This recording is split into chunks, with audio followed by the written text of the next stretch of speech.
Chase Young packing his stuff and going from the 49ers. This is another time where they did this with Emmanuel Sanders. I feel like they did it with somebody else. They give up a draft pick. They add a guy. They get half a year out of him. And then he leaves in free agency. Yeah. They'll get some consideration on the back end, depending upon their other activity in free agency. But Chase Young, drafted by Washington, Rookie of the Year, NFL Defensive Rookie of the Year in 2020, had that ACL tear in November of 21, has been trying to get his career back on track since then. 1-year deal with the New Orleans Saints, reportedly worth $13 million, fully guaranteed. Again, I'll believe that when I see the official numbers, but maybe it is. Somebody said that, oh boy, they really overpaid. It's like, is $13 million for an edge rusher really overpaying? It's less than half the market. Yeah. Maybe it's fair Right. for Chase Young, who at one point was going to be the highest paid player at his position. It felt destined, $13 million, for him to get himself, in a position to get more next year. $13 million seems like it's the right number. Yeah, I think so, for where it is, right? I mean, I'm sure he was hopeful of more. I'm with you. I mean, by what we see with most contracts here, I mean, I doubt it's $13 million. I would think there's some things that make it that, or he has to play a certain percentage of time or whatever. But I think it's the right move for Chase Young right now, who's still trying to, maybe get back to his total 100% self that we saw before when he won Rookie of the Year and didn't, and had a healthy knee and hadn't had the torn ACL and all of that. The Super Bowl, hey, listen, he popped a lot in the Super Bowl. We know that. Might have been his best game of the year, right? Might have been his best game of his career in the last few years, really, honestly. But, a move that was made by the 49ers, because, hey, they were looking at it going, hey, we're in the Super Bowl conversation. Let's take a shot and see what we got. And we got all these extra compensatory picks anyways, so it doesn't hurt us quite the same way. They took a shot, tried to help him out. It was a great spot for Chase Young to be in to, maximize his talent with that great defense and that other great defensive line. But at the same time, he didn't do enough to make people think, oh, wow, he's a top end of the market, type of defensive pass rusher here. So, no, he still has to prove himself, and he does the next best thing. Takes a 1-year deal, and he hopes he kicks some butt this year, and then he can get back to, as you said, something close to the top of the market, hopefully in his eyes, next year, and see where it goes from there. But, I don't think there was a huge market necessarily for Chase Young, especially for probably what he was asking early on in this process, and that's why he was still sitting there on the street at this point.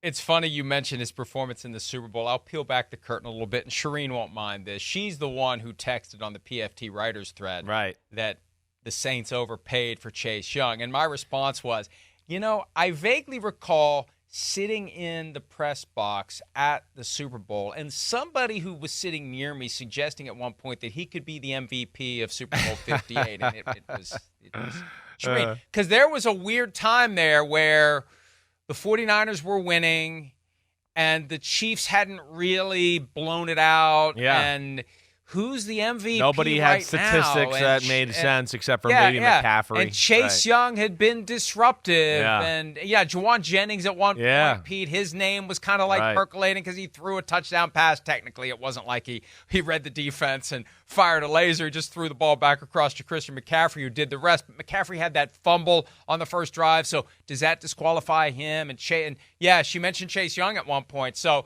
maybe Mickey Loomis, the GM of the Saints, looked at that game and said, we get this guy healthy. We pair him up with Cam Jordan, who's getting up there, as we all are.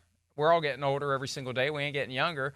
But they maybe can do something. And now that Kirk Cousins is in the division, we know what happens when the walls close in on Kirk. So these other teams in the division need to come up with a way to get the walls to close in on Kirk. That's the only way to slow him down. Yeah, well, I mean, we know the Saints, not a ton of money to spend like in free agency, right? They've done some good things with their defense. Got Willie Gay at middle linebacker. He can fly around, athletic as hell, but they had to be picky and choosy as far as what they did and how they spent their money.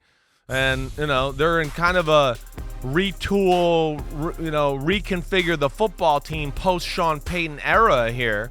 And, they're kind of slowly but surely turning out the old for the new along, the roster on both sides of the ball. And, you look at them defensively, one, hey, I mean, Chase Young, we know, is a good player, right, but not a superstar. He's not that, and the price tag says that. And if you look at the people being paid what he's making right now, it's good, solid players, but nobody in that superstar conversation. But the big thing is, I think he gets to play, right? Probably starts, I think, with that contract for sure, right? Part of the rotation. And I think when the Saints look at it, they're going, wait, hey, Cam Jordan's getting up there in years, right? We're getting there with him. Peyton Turner, who they drafted in the first round, 3 years ago out of Houston, he's been hurt, hasn't been able to maybe contribute to the team, in the capacity they would like to this point, right? So they need some proven, this guy can play commodities. They got Carl Granderson, who, might be their best pass rusher right now as we sit there. And now they got Chase Young. So they got a little something working as far as depth and versatility, right? If you got those four guys there at the defensive end. And, of course, there's some talent there to go along to it. And they're hoping Chase Young can be a young talent that can be infused into that front four. The additions for the 2024 New Orleans Saints also include quarterback Nathan Peterman, proving yet again that there aren't enough good quarterbacks to go around. In fact, there aren't enough bad quarterbacks to go around. All apologies to Nathan Peterman, who was, remember, John Gruden was working at ESPN at the time, and he loved him some Nathan Peterman. Yeah, I hear you. 2017 draft. Yeah. He was all over yeah. Nathan Peterman. I liked him too. And there's been that Gruden kind of sprinkling, with Derek Carr, and he was a consultant last year, and there was some chatter he was going to be the offensive coordinator. That didn't work. I don't know if you saw it. He's an advisor to in Italy, an Italian. I should call him and tell him team. to get his ass back over here, get on the rowboat like he did right. to me. Get your butt over That's here, right. start canoeing over. Hi, it's Mike Florio. Thanks for watching PFT on YouTube. Hit subscribe for the latest news and analysis from Pro Football Talk.